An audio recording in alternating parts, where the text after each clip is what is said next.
All right, so today we're going to kind of take a deep dive, Yeah. into something that's probably pretty relevant to a lot of us software engineers out there. Oh, yeah. Cracking the code of dating. Mm. I mean, Interesting. I mean, let's face it, we can build, these complex systems. We can debug these crazy algorithms. Right. But sometimes figuring out this whole romance thing, Yeah. it's like trying to decipher some alien language. It's true. There's definitely this whole perception out there that programmers, Right. especially those like quote unquote nice guy types, Yeah. really struggle in the dating scene. Yeah. But I think the truth is that those skills that make you a great engineer, Okay. like that logical thinking, Mm-hmm. the problem solving, the attention to detail, Yeah. those can actually be huge assets when it comes to dating. Okay. I'll bite. How does knowing how to optimize code, Yeah. Mm. help me get a date? Hmm. It's not like I can just write a script Right. to make someone fall in love with me, right? Not quite, but think of it this way. Just like in coding, when you understand the underlying structure, like Yeah. the patterns and the logic of a system, Okay. can make all the difference. And in dating, it's kind of about understanding what creates that attraction, Right. what makes someone feel seen and appreciated, Okay. and what builds that genuine connection. Okay, so let's break this down. Yeah. What are some of these patterns or structures when it comes to dating? Okay. I'm so used to dealing with concrete variables and functions, Yeah. but human emotions seem a lot more fuzzy. I hear you. Yeah. But even emotions have a logic to them. Okay. So let's start with confidence. Okay. Women are drawn to men who are comfortable in their own skin, Okay. project a sense of self-assuredness. Mm-hmm. Think of it like this. Okay. Would you trust a program that's full of bugs and glitches? Probably not. Right. Yeah. The same goes for dating. Okay. If you don't believe in yourself, it's hard for someone else to believe in you either. Okay. Confidence makes sense. Yeah. I mean, I'm definitely confident when it comes to my work. Okay. But sometimes putting myself out there in the dating world, Mm-hmm. it feels like I'm presenting a half-finished project Oh, yeah. to like a panel of critical reviewers. I totally get that. Yeah. But remember, dating isn't about being perfect. Yeah. Okay. It's about being authentic. Okay. It's about showing someone who you truly are, Mm-hmm. flaws, and Okay. and honestly, a bit of vulnerability can be incredibly attractive. Vulnerability. Yeah. Yes. It shows that you're comfortable letting your guard down, Mm-hmm. that you're not afraid to be real. Vulnerability. That's not exactly a word I've used in my dating profile before. Okay. I usually try to highlight like my achievements, Right, my skills, Yeah. the things I'm good at. I get it. You're used to showcasing your strengths, Right. your accomplishments. Mm. But think about it this way. Okay. When you're working on a challenging project, Yeah. do you always have all the answers right away? Well, no, of course not. Right. Or do you have to collaborate? Yeah. Ask for help, maybe even admit when you're stuck. Well, yeah, of course, collaboration is key Right. to any successful project. Exactly. And sometimes, yeah, you have to admit when you need help to move forward. Exactly. And the same goes for dating. Okay. Being vulnerable is about being open to connection, to Mhm. sharing your experiences, Okay. and to letting someone see the real you, Yeah. not just the perfectly polished version. Okay. I'm starting to see the analogy here. Good. So instead of trying to present myself as this flawless, all-knowing programmer, Right. I should be more open about like my struggles, my doubts, Mm-hmm. maybe even my geeky passions. Exactly. Embrace those passions. Uh, It's what makes you unique and interesting. Mm-hmm. Think about it. Yeah. Would you rather date someone who's a carbon copy of everyone else? No. Or someone who has their own unique quirks and interests? Definitely the latter. I mean, Yeah. I love getting lost in a complex coding problem. Yeah. And I'd be stoked to find someone who could appreciate that side of me. And there are plenty of people out there who would. Okay. Authenticity is magnetic. Okay. It draws people in Mm-hmm. because it shows that you're comfortable being yourself. Right. And that's incredibly attractive. Okay. Confidence, vulnerability, authenticity. Yeah. Got it. Mm-hmm. But what about all the nice guys stereotypes? Yeah. Like, I'm a genuinely nice person. Okay. I treat people with respect. Yeah. But sometimes it feels like that gets overlooked in the dating world. Being nice is fantastic. Yeah. But here's the thing. Okay. Being nice shouldn't be your only defining characteristic. Mm. It's like having a program that's perfectly functional, Okay. but lacks any exciting features or like a user-friendly interface. All right. You need to showcase your other qualities too. Right. Your humor, your intelligence, your passions, Yeah. all the things that make you you. So it's about finding a balance between being kind and considerate, Yes. but also being assertive and confident. Exactly. Liking the nice guy, but with a bit of an edge. I love that. Think of it like this. Yeah. A good program is both efficient and elegant. Mm-hmm. It gets the job done while also being aesthetically pleasing. Okay.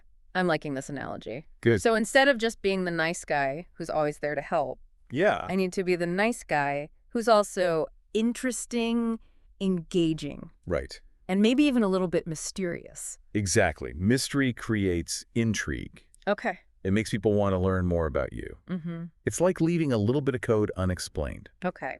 leaving someone wanting to delve deeper and uncover the secrets beneath the surface. This is really making me rethink my whole approach to dating. It's like I've been stuck in debugging mode, Oh, yeah. focusing on fixing problems, Mm-hmm. instead of designing a truly compelling user experience. That's a great way to put it. Yeah, Dating is about creating a connection, right. an experience that's both enjoyable and meaningful Yeah, for both parties involved. right. It's about building something special, Mhm. something that goes beyond just checking off boxes on a compatibility list. Okay, I'm starting to feel inspired time to put this newfound knowledge into practice. Yes. But before we move on to specific strategies and techniques, Okay. let's take a step back and talk about mindset. Right. Because if I'm going to approach dating like a coding challenge, Mm-hmm. I need to make sure I have the right mental framework in place. Absolutely. Mindset is crucial. Okay. So let's dive into some of the key mental shifts Yeah. that can help you approach dating with more confidence and success. Sounds good, because let's face it. Yeah. Even the best programmer Mm-hmm. can't write a winning algorithm Right. without first understanding the problem they're trying to solve. Hmm. And in this case, the problem is me, Okay. or rather, my approach to dating. Well, let's reframe that. Okay. It's not about seeing yourself as the problem. Okay. It's about recognizing that there are always areas where we can grow and learn. And that's an exciting opportunity. Yeah. It means we're not stuck. We have the power to change and improve. Okay. That's a much more positive way to look at it. Good. So what are some of the key mindset shifts Okay. that can help me level up my dating game? Let's start with reframing rejection. Okay. Just like in coding, not every line of code you write will be perfect. You'll encounter bugs, errors, setbacks. Right. But instead of seeing those as failures, you see them as opportunities to learn and improve. Right. The same goes for dating. So instead of getting discouraged when I get rejected, Yes. I should treat it as valuable feedback. Exactly. Right. Like, okay, that approach didn't work. Mm-hmm. Time to debug and try something different. Okay. Rejection isn't personal. It doesn't mean you're not worthy, Right. that you'll never find love. Right. It just means that particular connection wasn't meant to be, Oh. and that's okay. Yeah. It frees you up to move on and find someone who's a better match. Okay. That's actually a really helpful perspective. Good. I tend to overthink things, especially when it comes to dating. Yeah. So reframing rejection as data, Yes. as feedback, Exactly. that's a game changer. It is. And another important mindset shift Okay. is to focus on the process, not the outcome. Okay. Just like when you're building a complex program, Right. you don't expect to have it finished overnight. Of course not. Right. Yeah. You break it down into smaller steps. Yeah. You focus on making progress each day. Right. And you celebrate the small wins along the way. Okay.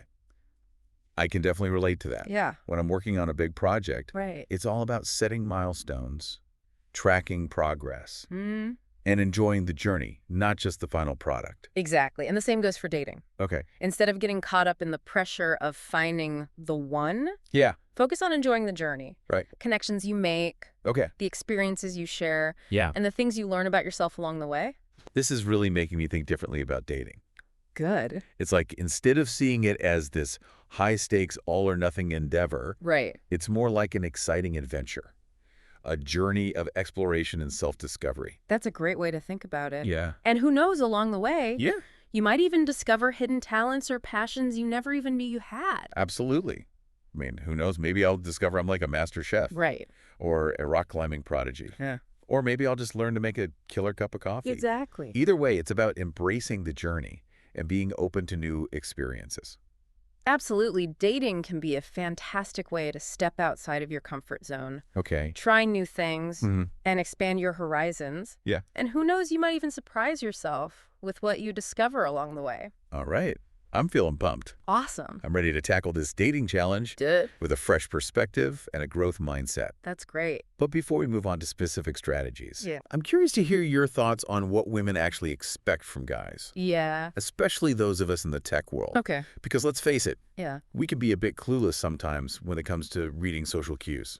That's a great question. Yeah. And honestly, it's one that deserves its own deep dive. Okay. So let's unpack some of the common misconceptions about what women want All right. and explore what truly creates attraction and connection. Perfect, because I'm all ears. Good. And for all you programmers out there listening, Yes. let's debug those dating myths and write a new code for romantic success. I love it. All right, so let's dive into this idea of what women actually expect from guys, especially in the dating world. I think there are a lot of misconceptions floating around, especially for guys who are used to thinking in terms of logic and code. Yeah, that's what I'm talking about. It's like, I can write a killer algorithm, no problem. Yeah. But figuring out what makes someone tick romantically, Mm-hmm. that's a whole different level of complexity. Absolutely. And I think one of the biggest myths out there is that women are looking for these like perfectly polished, super smooth guys who have it all figured out. Right. You know, the type who can charm their way out of any situation and always knows exactly the right thing to say. Okay. I can definitely see how that stereotype could be intimidating. Yeah. I mean, I'm way more comfortable debugging code than delivering a flawless pickup line. And that's perfectly fine. All right. Because honestly, that whole perfect guy persona, Yeah. it can come across as inauthentic. Right. And even a bit superficial. Okay. What women are truly drawn to is genuineness. Mm-hmm. Like a sense that you're comfortable being yourself, quirks and all. So it's kind of like in programming, sometimes the most elegant solution Yes. is the simplest one. Right. The one that's clear, concise, and gets the job done without all the unnecessary bells and whistles. Think of it this way. Okay. Would you rather use a program that's bloated with unnecessary features Okay. and confusing interfaces, or one that's streamlined, intuitive, and easy to navigate? Definitely the latter. I mean, I'm all about efficiency and user-friendliness when it comes to code. Right. So are you saying that those same principles apply to dating? Absolutely. Like being straightforward, Yeah. being genuine, Yes. and not trying to be someone I'm not? It's about letting your true personality shine through. Yeah. Letting someone see the real you, Yeah. not some idealized version you think they want to see. Right. Because ultimately, people connect with authenticity, with a sense that you're comfortable in your own skin. Okay, that makes sense. Yeah. But how do I actually convey that authenticity in a dating context? Mm. Like, let's say I'm talking to a woman I'm interested in. Okay. What kind of things should I be talking about? Mm-hmm. Should I be highlighting like my achievements, Yeah. my skills, Okay. or should I be more focused on sharing my passions, my interests, Mm-hmm. even my vulnerabilities? It's about finding a balance. Of course, it's great to share your accomplishments and the things you're proud of, Right. but it's equally important to showcase your personality, your sense of humor, your passions. Mm-hmm. Think of it like this. Okay. When you're presenting a new software project, Yeah. you don't just list off the technical specifications. Right. You talk about the problem it solves, Yeah. the impact it has, the passion that went into creating it. Okay. I'm starting to see the analogy here. Good. So instead of just rattling off my resume or boasting about my coding skills, Right. I should be talking about the things that genuinely excite me, Yes. the projects I'm working on, the ideas that keep me up at night. Exactly. Enthusiasm is contagious. Oh. When you talk about something you're passionate about, Yeah. it lights up your face, Mm-hmm. it changes your energy, Yeah. and it makes you more engaging and attractive. All right, so enthusiasm is key. Got it. Mm-hmm. But what about all this stuff about being assertive, Yeah. about taking the lead? I'm a nice guy. I believe in treating people with respect, Yeah.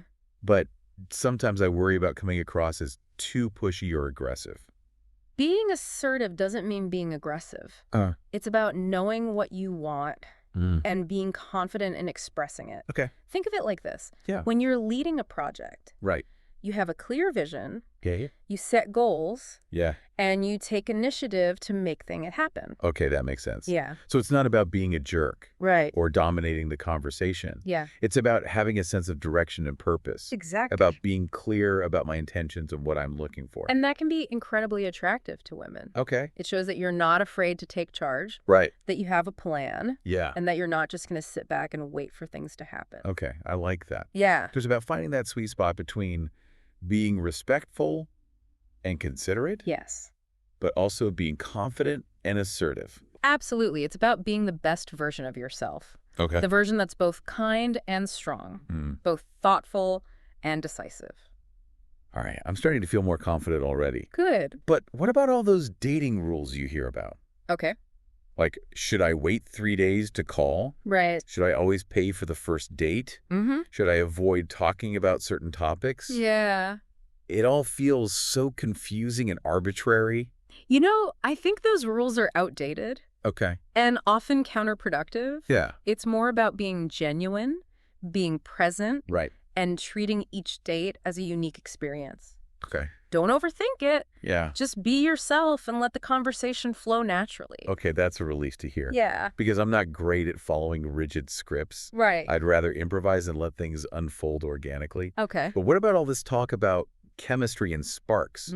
Is that something you can actually control? Yeah. Or is it just random chance? Chemistry is a complex thing. Yeah. And it's definitely not something you can force, All right. but you can create an environment where those sparks are more likely to fly. Okay, so how do I do that? What kind of environment are we talking about? Okay. Should I be setting up mood lighting, Yeah. like romantic music, Mm-hmm. writing algorithms to predict her every desire? You laugh, but there's some truth to that. Okay. It's not about literally writing code, Right. but it is about creating a space Yeah. where you both feel comfortable, relaxed, Mm-hmm. and open to connection. Okay. Think of it like designing a user-friendly interface. Right. You want the experience to be smooth, Yeah. intuitive, and enjoyable. Okay, I'm with you. So Yeah. it's about choosing a location where we can actually hear each other talk, Right. maybe somewhere with a bit of ambiance, but not too overwhelming. Exactly. It's about setting the stage for a genuine connection. Okay. A place where you can relax, have fun, get to know each other without distractions. So maybe skip the noisy bar or the crowded concert for the first date. Unless you both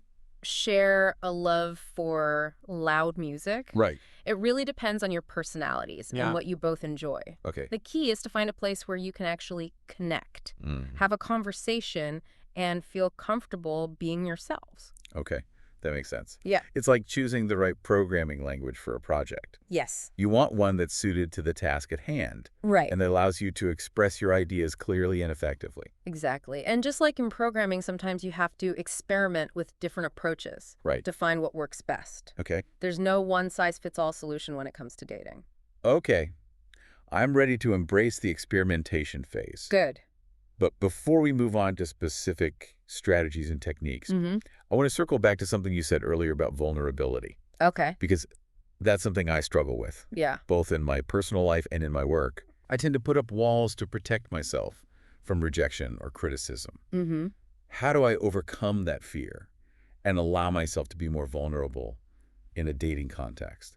That's a great question, and it's one that a lot of people struggle with. Yeah. I think the key is to reframe vulnerability not as weakness, but as strength. Okay. It takes courage to let someone see the real you, Right. to open yourself up to the possibility of being hurt. Yeah. But it's also the only way to create truly deep and meaningful connections. Okay. Reframing vulnerability as strength. I like that. Yeah. But how do I actually put that into practice? Mhm. Like, what are some concrete examples of being vulnerable on a date? It could be as simple as sharing a personal story, Okay. talking about a time you felt insecure or made a mistake, or expressing your feelings honestly. Right. It's about letting your guard down a little Yeah. and allowing the other person to see your human side, Yeah. not just the perfectly polished version you present to the world. Okay. I can see how that could be powerful. It's about creating a space for genuine connection, Right. for real human interaction, not just a surface level exchange of pleasantries. Exactly. It's about showing your true colors, Okay. even if they're not always perfectly bright and shiny, Yeah. because ultimately it's our imperfections that make us unique and interesting. This is really making me think differently about dating. Yeah. It's like, instead of seeing it as this performance, this audition where I have to prove my worth, Yeah. it's more about sharing my story, Yeah. my experiences, Yeah. and my authentic self Mm-hmm. with someone who might appreciate it. That's a beautiful way to put it. Yeah. It's about finding someone who sees your value, not just your accomplishments. Someone who appreciates your quirks as much as your strength. Okay. I'm feeling inspired, but let's get practical for a moment. Okay. What about physical attraction? Yeah. I mean, let's face it, that's a big part of the dating equation. Right. How do I navigate that aspect without coming across as creepy or disrespectful? That's a great question, and it's one that deserves a thoughtful response. So let's explore how to approach physical attraction in a way that's respectful, Hmm. genuine, and aligned with your values. Perfect, because I'm all ears. Good. And for all you programmers out there listening, Yes. let's debug those awkward moments and write a new code for respectful and genuine attraction. Okay, so we've talked about authenticity and vulnerability and being assertive but respectful. Right. Now let's get down to the nitty-gritty. Okay. How do I actually approach physical attraction in a way that's not going to send her running for the hills? That's a great question. Yeah, And it's something a lot of guys, right. especially those who are more comfortable in the digital world, really struggle with. Yeah, It's important to remember that physical attraction, it's a natural part of the dating process, right. but it needs to be approached with respect and sensitivity. So no cheesy pickup lines or trying to impress her with my bench press stacks. Definitely not. Remember, it's all about building a genuine connection. Okay. And that starts with treating her like a human being, Yeah. not an object of conquest. Okay, so how do I show her I'm interested without being creepy or making her uncomfortable? It's all about reading the signals and respecting her boundaries. Okay. Start with subtle cues, Yeah. like making eye contact, smiling, Right. and paying attention to her body language. Okay. If she's reciprocating your interest, Yeah. she'll likely mirror your behavior, Okay. leaning in, making eye contact, Right. and engaging in the conversation. So it's kind of like debugging code, Mhm. looking for those subtle clues and signals Yeah. that tell you you're on the right track. Exact. And just like with coding, Yeah. if you get an error message, Mm-hmm. you don't just ignore it Right. and keep pushing forward. Right. You adjust your approach and try again. Okay, so let's say she is giving you those positive signals. Okay. How do we escalate things physically without crossing any lines? Start with something small and non-invasive, Okay. like a light touch on the arm or shoulder while you're talking. If she's comfortable with that, Okay. she'll likely lean in or reciprocate the touch. Okay, but what if she pulls away or seems uncomfortable? Then respect her space and back off immediately. Okay. It's more important to make her feel safe and respected Right. than to push for physical contact before she's ready. That makes sense. It's like respecting someone's personal boundaries in any other context. Exactly. You wouldn't just barge into someone's house without knocking first, would you? Exactly. It's about treating her with the same courtesy and respect you'd extend to anyone else. Right. And remember, consent is crucial every step of the way. So it's not about following some predetermined script Right. or trying to hack the system. Yeah. It's about being present, reading the signals, and responding in a way that feels natural and respectful. Absolutely. It's about creating a connection, Right. a shared experience where both of you feel comfortable and respected. This is really making me rethink my whole approach to dating. Good. It's like I've been trying to solve a complex equation Yeah. with the wrong formula. I hear that. And that's okay. Yeah. It's all part of the learning process. Right. Remember, even the best programmers Yeah. have to debug their code and try different approaches until they find the solution that works. All right. I'm ready to ditch the outdated scripts and embrace the journey. Awesome. But before we wrap up, any final words of wisdom for all the programmers out there who are listening? Yeah, be yourself. Okay. Be confident and don't be afraid to be vulnerable. Okay. Remember, you're awesome just the way you are. Thanks. And there's someone out there who's looking for someone just like you. That's awesome advice. I feel like I've just leveled up my dating game. Thanks for all the insights. You're welcome. And remember, the most important thing is to have fun. Right. Enjoy the journey. Yeah. And don't be afraid to embrace the adventure. Okay. I'm feeling ready to rewrite the code of love. I- And for all you amazing programmers out there, remember, we can do this. Yes. Let's go out there and create the connections we deserve.